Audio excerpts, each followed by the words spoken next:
Hello, I'm Jamie Wyver from the RSPB's Notes on Nature team. And for this video, I'm joined by our head of campaigning, Natasha Yorke-Edgell. Hi, Jamie. And Natasha is going to tell us all about the Revive Our World campaign. Natasha, the campaign started last year. How's it going? What's it about? And what are the plans for 2021? Great. Well, Revive Our World started in September, and it's our big campaign to get political action for nature in 2021. Because we know that we've never felt more connected to nature in everything that we went through in 2020, but so many people in the British public still don't realise that it's in crisis. And this year we have a ridiculous amount of things happening both in the UK and on the global stage. It's kind of a crazy mishmash because some of them were supposed to happen in 2020 and some in 2021 before we had the pandemic, and the pandemic has kind of pushed everything into 1 year. So we have this kind of once in a generation moment where not only do we have a global UN summit on biodiversity, a global summit on climate change, which is going to be huge. But we've also got our national elections in Wales and Scotland, some local and mayoral elections in England, and Northern Ireland's elections are coming in 2022.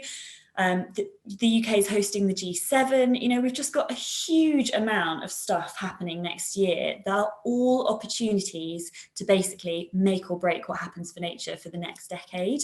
So that's why it's both really exciting and slightly terrifying because it's all happening at once. But it means that we have a massive opportunity to kind of set the record straight. And we've been just talking a good talk and not walking the walk on fixing our environment for so many decades. And actually, we launched the campaign with a big report on this kind of lost decade for nature, because 10 years ago, when we had the last big biodiversity summit, we set these targets that we didn't meet.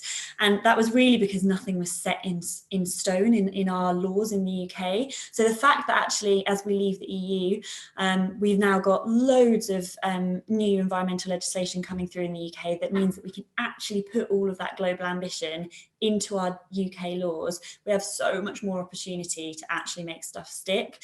And the thing we want to get to in the end of all this is obviously a more beautiful, vibrant, healthy world for us all to live in, that has, kaleidoscopes of bees and butterflies in our farmlands and beautiful green spaces that we can be in our urban cities, and, no pollution or plastic, houses that are built with Swift bricks, and everything being integrated with nature, basically. And that's what this year could do for us, which is super exciting. So you said that this year is a massive opportunity. And fortunately, we've got a massive number of people behind us supporting the campaign, haven't we? We have huge numbers. I mean, we're so lucky. When we launched in September, in the first few weeks, we got tens of thousands of sign-ups, and by now we've got almost 80,000 people that have signed up to the campaign. So a huge thank you to all of you for showing your support for nature, and saying that you want to make sure that we get these legal commitments this year. So super, super exciting.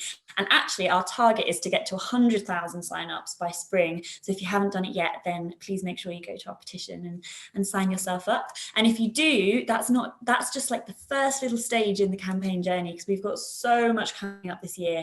And if you're signing that petition, it means you'll keep hearing from us about all the amazing opportunities. So loads of things for people to do to join in. Now, one of the things that we ask people to help out with is e-actions, those e-petitions that we often see now. How important are they, and what part do they play in a sort of a wider campaign? Well, I mean, particularly now that obviously our lives for a long time have been affected by COVID restrictions and we can't do as many physical things and kind of campaign events as we would like to. I mean, online actions have kind of never been as important as now, when we're almost completely relying on a digital age of campaigning. But there is a caveat that online actions, so there's kind of two things that make them really successful. Either you need massive volumes, which is really hard to get, or you need to make sure that those actions that you're doing are from people's real hearts and souls, like they're personalized. You can tell that people are not taking the steer from maybe the template they got from an organization, but then they're being like, this is why it really means something to me. And that kind of not only personalization, but also if you keep going back and pestering your politician about it, or whoever we're targeting at that time, then that's what's really going to get you the commitment. And also, fingers crossed, as we progress through 2021, there will be more and more opportunities hopefully for us to do small scale physical things in communities, whether it's in rural areas or big cities.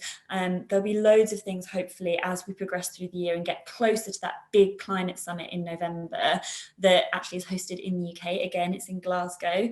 Hopefully there'll be more opportunities for us to also supplement all of that online campaigning with actual physical campaigning where we get to see each other. So big fingers crossed for that. Really, really exciting year. And as you say, making it local kind of makes it count, doesn't it? If your local politician, your local representative is going to listen to you, if you've added that little nugget of local information that's really going to appeal to them. So definitely worth bearing in mind. But Definitely. I think on a whole, this is going to be a really upbeat, positive campaign. And we're looking forward to this year, aren't we? It's going to be a good one. Yeah, it's so exciting. I mean, the thing is, of course, we always have to try and slam the threat with our politicians because otherwise, apparently, they don't listen. And you know, the threat facing nature is huge. It's having massive impact on our lives, on other people's lives around the world. It's, you know, contributing to catastrophic climate change. But this is the year that we can fix it. And it's not impossible. The amazing thing is that we know what to do about it, and particularly organisations like RSPB that have so much evidence and science behind us. We literally know the solutions to this stuff, so we can really easily explain to the government what they need to do and to prioritise to make sure that we're restoring nature. And that's hopefully the really exciting thing for the public too, that you don't feel disempowered and like there's nothing you can do and you don't even know where to begin with this huge mess that is environmental disaster. We do know what to do. We need targets that restore nature by 2030 in all of our laws in the UK, and that those targets need to not only make sure that we're stopping damage to nature, but we're increasing the amount of nature we have. We need nature-friendly farming. We need to make sure our economic recovery from COVID is green.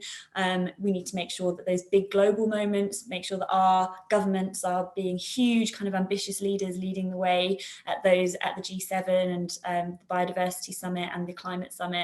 So we know what we need to do, and that's why it's super exciting, because you know all of that vision of the beautiful future is like just in our grasp. So yeah, super exciting.